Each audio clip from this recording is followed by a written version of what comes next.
Hey guys, it's Lockie and Georgia again for another video on our postural series.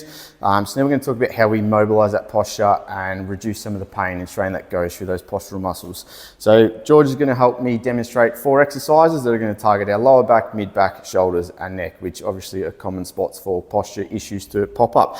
So the first one Georgia's going to demonstrate is some pelvic rocks. So how we find that neutral pelvis, whether she's either extended or flexed. So Georgia, what I get you to do, can you face that way for me please? So what we're looking at for here is all the motion that comes through here. So Georgia, can I get you to rotate your pelvis back for me, please? So as you can see, there's now a flattening of that spine and then her hips are starting to go forward. And then now we're going to anteriorly rotate and you can see she's really kind of curved or lordotic through there and then come back. So this motion here, what we want to do is just kind of go through some sets and reps of this. And it's just to try and find whether the pain is either the least or non-existent in these motions here. And then that's probably what we determine as a neutral pelvis here.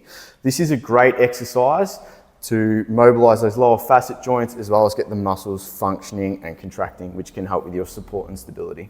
Next exercise we're going to go through is a hip flexor stretch. So what Georgia's going to do, I'm going to get Georgia to kneel on the ground for me, with one leg in front of the other. So we've got a 90-90 position.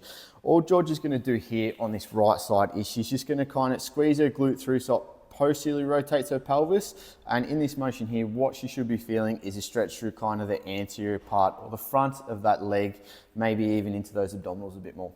To progress this or make this a bit harder, what we can get Georgia to do is with her right hand is just get her to reach that overhead and reach it all the way to the roof. And we can even stretch a bit more through those obliques. This should help those people that have a desk job or sit down for a lot of their day because it will start to mobilise these hip flexors, which can be a common cause of some postural pain.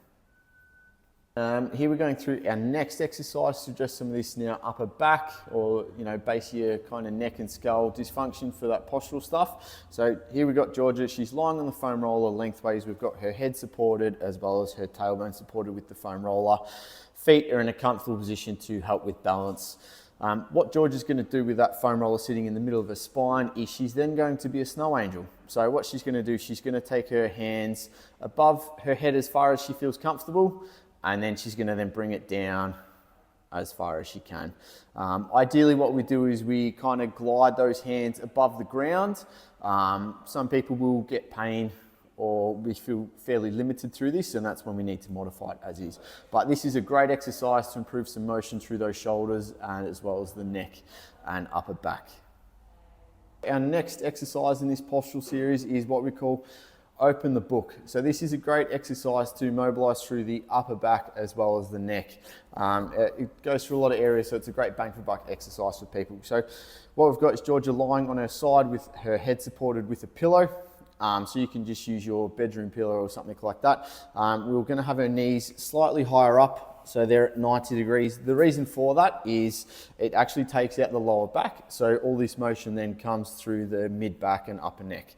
Now what Georgia's going to do is pretend to be a book. So her arms are going to come apart and she's going to reach over to the other side.